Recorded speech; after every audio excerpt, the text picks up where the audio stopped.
Hola, buenas tardes a todos los que nos ven. El día de hoy nuestro podcast con el motivo de trabajar los ejes articuladores y así como la inclusión y la interculturalidad crítica en nuestra jornada de práctica desde el curso Educación Inclusiva e Interculturalidad Crítica en el curso de la maestra Blanca, nos imparte la maestra Blanca. Bueno, el podcast es con la principal función de analizar y, bueno, como bien lo dijimos en un punto, ¿no? Criticar nuestra planeación, porque vamos a trabajar sobre cómo es que nosotros en cada una de nuestras actividades que planteamos en los tres campos que estuvimos trabajando, cómo es que hicimos o incluimos los ejes articuladores. Principalmente, en este caso vamos a hablar de tres, que es la inclusión, interculturalidad crítica y pensamiento crítico.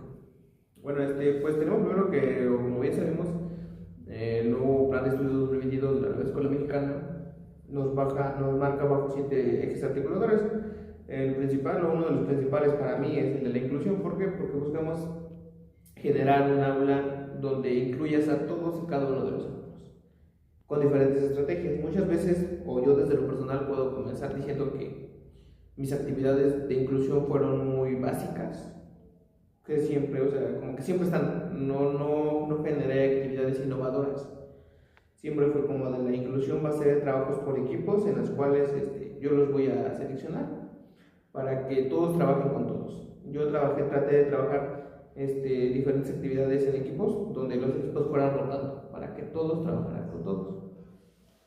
Bueno, pues para empezar o para darle continuidad a lo que tú dices, tendríamos que focalizar primero qué son los ejes articuladores. Entonces, desde esta perspectiva, yo considero que son principios y temas transversales que conectan a diferentes disciplinas entre los campos formativos, considerando que son primero 7 ejes articuladores y 4 campos. Anteriormente ya se había manejado, y no es concepto nuevo, de estos ejes articuladores, que principalmente se daban a la tarea de poder vincular estos elementos entre la práctica educativa para que el alumno pudiera centrar su aprendizaje dentro del proceso de enseñanza y aprendizaje. Entonces, estos ejes articuladores se caracterizan por tener una transversalidad entre estas disciplinas, además de una contextualización de acuerdo al medio en el que se encuentran. Sin embargo, al menos mi jornada de práctica, hubo dos limitantes. Primero, que no conocía demasiado el contexto, y otra, que a pesar de que ya había trabajado una semana con los alumnos, estos alumnos regularmente en el nivel de telesecundaria tienden a tener dobles o triples personalidades cada uno de ellos. O cambios drásticos. O cambios drásticos incluso. ¿No? Hablábamos hace unos días de las rúbricas de evaluación. Estas rúbricas de evaluación se caracterizan por tener 3 tipos de criterios: conceptuales, procedimentales y actitudinales. Entonces, ¿cuál es la característica de estos? Que los procedimentales y los conceptuales van muy de la mano.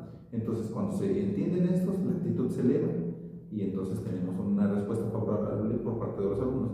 Sin embargo, ¿qué sucede cuando estos no? Obviamente que si tenemos un bajo nivel de desempeño en conceptuales y procedimentales, pues la actitud del alumno va a ser no poner atención, se distrae, etcétera, etcétera. Bueno, esa por la parte de los alumnos. Pero si nos vamos desde la planeación, desde la fase interactiva, dentro de la práctica docente, desde un ejercicio reflexivo, nos podemos dar cuenta que, pues, analizando y criticando bien la planeación, que es la intención de este podcast, es que regularmente solamente planeamos por planear. Yo en alguna ocasión mencionaba que utilizaba la taxonomía de Bloom para poder planificar. Sin embargo, a veces solamente me centro en repetir actividades o que los alumnos me hagan lo que yo quiero sin necesidad de que se refortalezca ese pensamiento crítico. Si hacen las actividades, si analizan, si desarrollan, si ejecutan, pero se limitan al aprendizaje. Primero, porque carecen de diferentes recursos. Por ejemplo, puedes mandarlos a investigar, pero al día de mañana pues no te trajeron nada. Entonces tienes que intervenir con diversas soluciones para poder hacer el trabajo, porque de alguna manera tenemos que hacer algo dentro de las escuelas. Muchas veces, bueno, de lo Carlos, yo siento como que, bueno, como lo dices, ¿no? Que muchas veces dices, van a realizar tal investigación, pero no la hacen. Entonces uno tiene que buscar una solución, y una de las principales soluciones es que yo les doy la información, yo les explico. pero pues no se queda en eso a que, a ver, yo les voy a decir y comprenda lo que les estoy diciendo, hasta ahí. No aplicamos o no buscamos que ellos realicen un pensamiento crítico hacia lo que se está trabajando, sin en cambio cuando haces que ellos investiguen, igual no con el simple hecho de que, a ver, investiguen es ir, buscar información, copiar, pegar, imprimirla y llévenla. Sí. Porque muchas veces es lo que pasa. Sí, y ya nomás llegan, leen, no reflexionan, no tienen algo o no generan ese pensamiento crítico hacia lo que están investigando. Sí, más que nada porque tiene que ver mucho que ellos son los nativos digitales, entonces regularmente solamente descargo información, copio, pego, presento lo que me dicen, porque ni siquiera transcribo la información que investigué a mi libreta, solamente con la primera definición, el primer concepto que encuentren, adelante. Entonces la investigación queda nula, porque a final de cuentas no sabemos si es una fuente confiable donde esos alumnos están haciendo esta investigación, o además de eso, que el alumno comprenda lo que le estás preguntando. Muchas de las veces cuando la tarea se hace con la intención de que el alumno tenga un referente tal vez teórico, un referente o un antecedente, mejor dicho, para la próxima clase. Entonces, pues maestro, ya lo revisé, ya esto, y a pesar de que tal vez lo conozca o no, eso te da una apertura para que el alumno pueda entender el tema. Sin embargo, cuando no se cumple, cuando es una tarea incompleta, pues regularmente no es imposible, pero sí es complicado que el alumno permanezca con este proceso hacia el pensamiento crítico. Simplemente pues queda incompleto. Y por otra parte está la parte de la inclusión, que no solamente se da con los alumnos, sino alumno-maestro, entre las interacciones de alumno-alumno, alumno-maestro, o maestro-padre de familia, o alumno-padre de familia. Entonces son tres actores importantes. Dentro de esta participación encontramos que, al menos en mi caso, dentro de las planeaciones, mi inclusión solamente hacemos grupos no de manera con afinidad, sino más bien de una manera equitativa, que si en esta ocasión voy a trabajar, no sé, con alumnos, hablemos del nivel de desempeño alto, con un nivel de desempeño medio y un nivel de desempeño bajo. Entonces regularmente cuando se van rotando estos alumnos, dicen, es que yo no quiero trabajar con él, pero no trabaja aquí. Entonces es como, no sé las circunstancias en las que no trabajo contigo, pero en esta ocasión quiero que trabaje. Y regularmente la dinámica funciona. Llegan a tener ciertos percances, pero sin embargo la intención es que todos los alumnos se incluyan dentro de las actividades. Pero regularmente al haber inclusión también hay inclusión. Entonces si el alumno regularmente lo pones con un equipo que consideras que él va a trabajar, a veces él mismo se cree esa parte de que es que mis alumnos dicen que mis compañeros dicen que no hago nada, entonces no voy a hacer nada porque mis compañeros lo dicen. Y hay personas que por más que las trates de cambiar no van a cambiar. Sin embargo, pues, no perdemos las esperanzas en que el alumno, el joven de la secundaria, pues haga este cambio radical entre lo que se piensa y lo que se hace. Y sí, o sea, muchas veces nosotros, o uno como docente, cree que las estrategias que plantea van a ayudar, pero pues muchas veces no. Además de que, por ejemplo, yo también, como lo mencionaba, yo en mis actividades sí fue como que muy básico, en cuestión de que mis actividades de inclusión pues eran trabajos en equipo, participación, escuchaba la participación de todos. Yo sí trabajé mucho lo que son los organizadores gráficos con la aplicación de Mindomo. Entonces era como de, vamos a trabajar este tema, lo proyectaba y era como de haber opiniones de todos, o en el pizarrón, o sea, que escribía el tema y voy a utilizar plumones y a ver, quiero la opinión de todos. O sea, poníamos que los plumones y pasaban y escribían, ¿no? Entonces, pues todas las opiniones las tomaba en cuenta. A lo mejor algunas estaban erróneas, ¿no? Pero era como de, a ver, de esta idea le sacamos lo bueno, de otra idea que también estaba así más o menos le sacaba lo bueno y la complementaba, pero así escuchando la participación de todos. Sin embargo, pues muchas veces no generamos una inclusión principal. También porque, o sea, yo lo consideraría porque o sea, yo lo considero que muchas veces es porque no tenemos un diagnóstico completo de los alumnos. Y como bien lo mencionaste al principio, es muy difícil tener un diagnóstico de cómo es un alumno, muy difícil, porque, por ejemplo, lo vivimos en esta práctica, ¿no? Donde realizamos actividades o realizamos una práctica hace un mes, no hace 2 meses, un mes antes de esta, la última, y cuando regresas, los alumnos tienen cambios radicales, o sea, pueden ser completamente otras personas, están en esa edad donde sus cambios son drásticos y rápidos.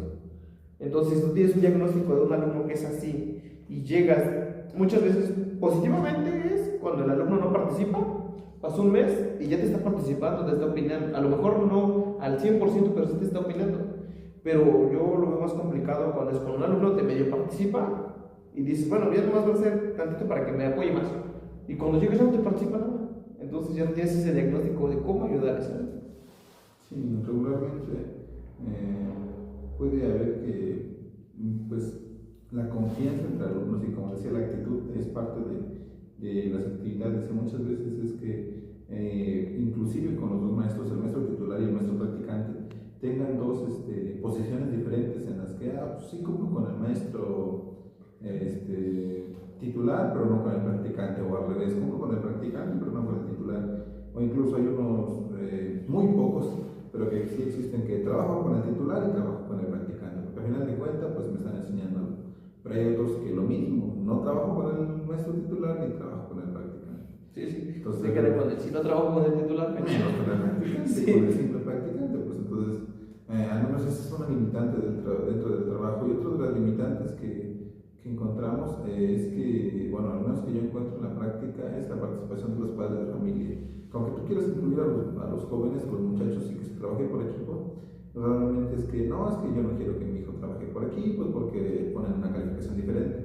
Y no se trata de eso. Una cosa es el trabajo que hacen por equipo, el trabajo colaborativo, y el trabajo que solamente se unen entre diferentes pares. Es muy diferente lo que se está trabajando. Muchas veces más que nada los padres de familia confunden el trabajo que se está llevando a cabo con la intención de la nueva escuela mexicana y con el trabajo que se llevó a cabo con ellos prácticamente.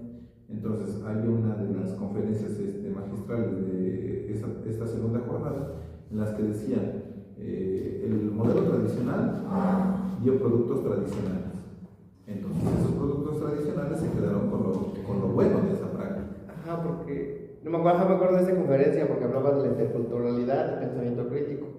Ajá, y me acuerdo que sí se acaba como de, llegaba y dice, es que hay casos en el que llega el papá y te dice, cuando yo iba a la escuela se trabajaba así, y así, con ese trabajo, se obtuvieron frutos. Entonces yo quiero que así se trabaje con mi hijo. Sí. Y se quedan plasmados en como ellos lo vivieron. Sí, sí me acuerdo de ese comentario, de esa conferencia. Entonces por eso decía, le dieron una parte de las respuestas. Un modelo tradicional dio productos tradicionales. Un modelo nuevo dará productos nuevos. Lo mismo sucederá con estos productos, llamémoslo así, como los estudiantes egresados, que en algún momento pues seguirán una tendencia y van a decir, yo quiero que el aprendizaje de mi hijo sea así. Sin embargo, pues va a estar de acuerdo a las exigencias de cada uno de los planes de estudio, y más que nada las exigencias de la sociedad, por una parte. Pero por otro también está que dentro de estos procesos, regularmente, ya como maestros de formación, entendemos que no nos basamos solamente con un modelo de enseñanza para poder trabajar en la telesecundaria, y no solamente en la telesecundaria, sino en diferentes modalidades de secundaria y también en las diferentes etapas de esta nueva escuela mexicana, desde preescolar, primaria, secundaria, bachillerato, a nivel superior. Existen diferentes formas para que el maestro se desempeñe dentro del aula.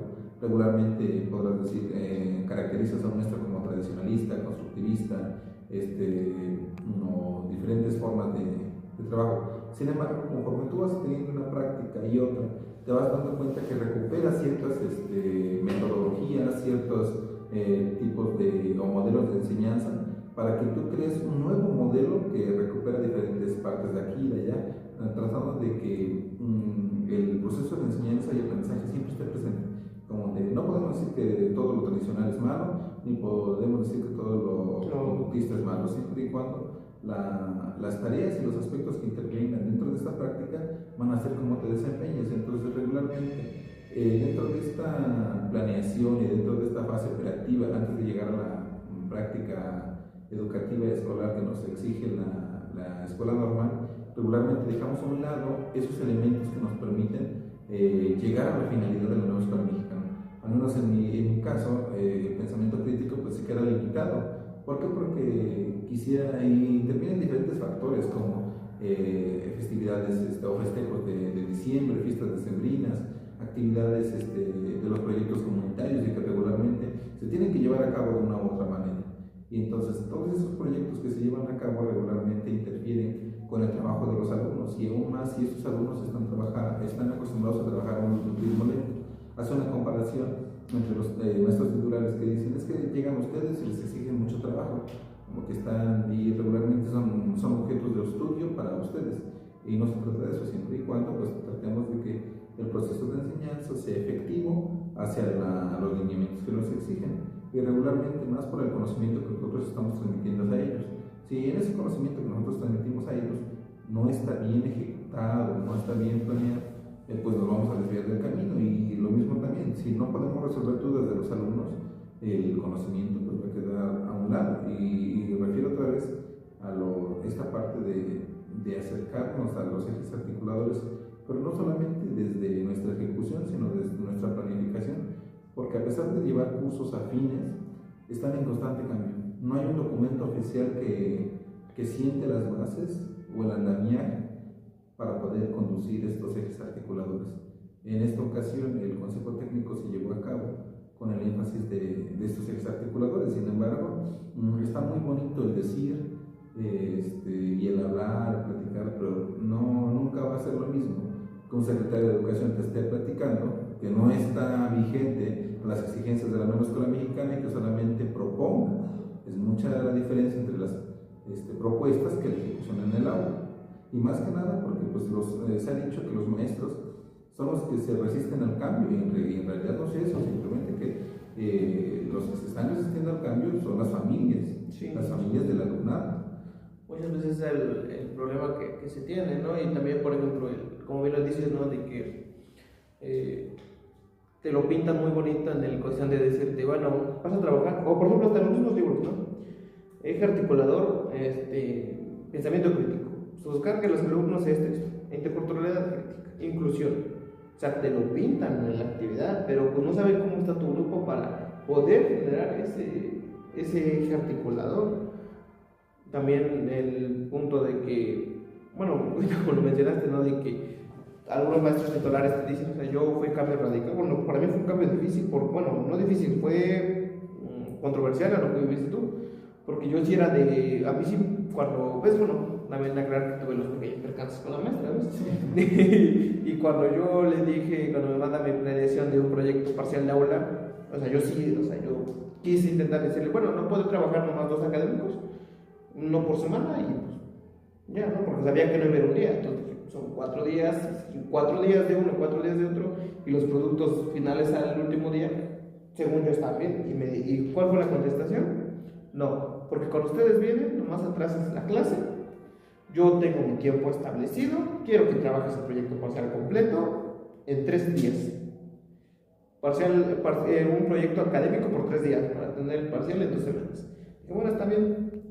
Tuve eventos, tuve kermés, tuve diferentes cosas que estuvieron haciendo por los convivios de Navidad, y no puedo. Entonces, como yo le mencioné a la maestra, le digo, es que pues yo ya no puedo avanzar, le digo, usted está viendo cómo se está llevando los alumnos, no es que yo pierda tiempo. Y ya fue como que ya entendí esa parte, dice, bueno, pues trabaje lo que pueda. Pero pues sí, o sea, muchas veces por esas limitantes o por esos aspectos como de tener que trabajar rápido, te olvidas mucho de los ejes articuladores. O por ejemplo, yo me olvido mucho de los ejes articuladores. Es un problema que tenemos actualmente. Es que está muy mal planteado el programa. Yo menos dentro de esa parte de la nueva escuela mexicana estoy muy en contra, porque pues en esta ocasión siempre me han tocado grupos de tercera, y en esta ocasión bueno, la primera vez que me tocó tercera, yo quise llevar el nuevo plan que era la nueva escuela mexicana, pero me encuentro con limitantes de que los alumnos no tenían libros de texto, que tendría que yo repartir materiales que al final de cuentas solamente quedan obsoletos porque medio los leen, los guardan, no los subrayan, no hacen notas al margen. Inclusive digo que está mal planteado porque todavía no existe un documento oficial.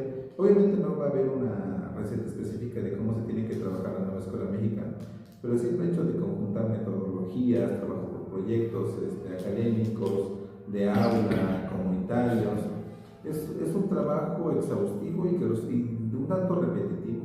El hecho de que ingresaran a un nuevo plan de estudios no era malo, siempre y cuando los contenidos que se están abordando relativamente en el campo de lenguajes es muy repetitivo porque es valorización de las lenguas, valorización de los pueblos indígenas, y entonces es muy repetitivo primero para ti como maestro que le estés dando este contenido a los alumnos, y lo mismo porque los alumnos van a decir, maestros, no, ya lo vimos, sí lo vimos, pero es diferente, con una ligera desviación hacia otras áreas, ¿no? Y entonces, bueno, pero también te dice el nuevo programa que tienes la posibilidad de adecuar tus contenidos, la adecuación curricular, pero también para poder hacer esta adecuación, no, o sea, salte tantito del programa, pero no tanto.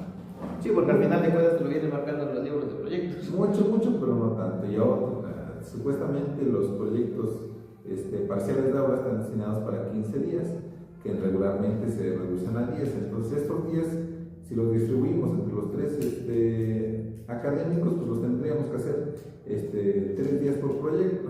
Entonces lo que reduce aún más el trabajar, porque solamente nos centramos en un producto y no en un proceso. Entonces ahora esa evaluación formativa que nos señalan al principio de los lineamientos queda de un lado, porque igual llegamos a una evaluación sumativa en la que nos centramos solamente en un producto y no en el proceso. ¿Qué sucedía en el plan anterior? Que solamente nos centrábamos en una evaluación sumativa al final del semestre, al final del bloque, al final del bimestre, y que solamente asentaban un número a través de un examen escrito. Este examen escrito era una prueba estandarizada dentro de un grupo determinado de alumnos y que posteriormente está mal asignado. Pero volvemos al nuevo plan, bueno, tratamos de cambiar las cosas, pero ¿qué sucede? Que volvemos a recaer en un punto en donde te están dando los materiales y que esa adecuación curricular solamente te la permiten hasta cierto punto. Y lo mismo, que solamente se centran en productos que a final de cuentas, bueno, si el alumno no lo entendió, hay que seguir con el siguiente proyecto. ¿Por qué? Porque así lo marca la nueva escuela mexicana. Aunque el alumno no lo haya entendido todo el proceso, ahí quedó. Y lo mismo sucede con nuestras exigencias dentro de la norma, que si se tiene que trabajar una hoja de trabajo por día, que si tenemos que llevar recursos digitales, pero también no podemos dejar a un lado las láminas de trabajo, porque son recursos esenciales. Se nos exigen innovación, pero, o sea, te exigen innovación, pero también llevan tecnologías. Sí. Entonces hay ciertos principios y ciertas metodologías que quedan de un lado y que al final de cuentas también repercuten dentro del trabajo, y que solamente cómo podemos llegar a una nueva innovación dentro de los procesos de enseñanza y aprendizaje cuando solamente estamos replicando prácticas ancestrales del modelo tradicional, que de alguna manera pues, nos centramos solamente en repetir información por parte de los alumnos. Sí manejan un pensamiento crítico al elaborar, al crear, imaginar, ilustrar, pero por otra parte simplemente pues ahí quedan, porque pues primero, ¿qué tanto aprendió el alumno? Y otra, si el alumno no aprendió, pues obviamente es que no va a cumplir. Y así con muchos diferentes factores dentro de nuestra realidad. Al menos dentro de mi práctica yo diría que existe el pensamiento crítico, sí, limitado también. O sea, si tratas de trabajar todos los campos, los ejes articuladores, pero, o sea, así como los trabajas, te limitas a trabajar lo esencial o lo más por encimita. Y ya. Y te limitas a muchas cosas que tú a lo mejor quieres plantearlas, pero pues igual nomás te quedas en teoría de que lo hubiera planteado, porque por los tiempos, por las diferentes actividades, pues ya nomás medio lo puedes trabajar y ya. Sí, más que nada también por la parte de la inclusión, que no solamente, al menos uno de los campos formativos que favorece mucho la inclusión es el campo de ética, naturaleza y sociedad. Sin embargo, también existe cierta pauta, ¿cómo podría llamarlo? No sé, que la inclusión puede relacionarse con eventos que se llevan anteriormente. Por ejemplo, hablamos de formación, en el caso del tercero, que es formación cívica y ética y historia, nos dice que aquella persona que no conoce de su pasado, está condenada a repetirlo. Entonces, por una parte, hace que este pensamiento, bueno, vamos a comparar actividades o eventos que sucedieron hace tiempo con los de ahora. Sin embargo, pues las limitantes, los recursos y todo este tipo de cosas que influyen no solamente en la práctica de una semana, sino también de todo un ciclo escolar, pues no va a ser solamente aquí, sino en toda la práctica. Nos tenemos que enfrentar una realidad que ya está superpuesta dentro de los planes y programas de estudio. y que aunque haya una propuesta para llevarse a cabo, regularmente pues dejemos de lado muchos aspectos que Deberían ser importantes. Debería importante tomarlos en cuenta. Sí, muchas veces, a lo mejor en alguna parte tampoco vamos a echar la culpa a todo a ese tema, ¿no?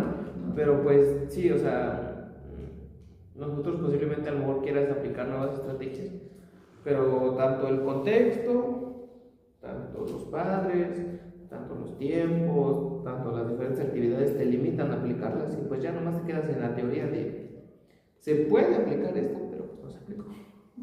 Sí, porque de alguna manera puedes decir que pues al momento de planificar, yo tengo la noción de que voy a hacer esto con los alumnos y voy a planear y pienso hacer esto y el otro, pero también es una realidad que aunque lo tengas muy bien planeado, regularmente no se lleva a cabo del todo bien y que solamente es una guía para poder seguir. Una guía para no olvidar el tema que estás trabajando, para no olvidar lo esencial, porque pues en sí nunca cumples una planeación completa. Sí, solamente recaemos en volver a prácticas tradicionales, como te lo mencionaba antes.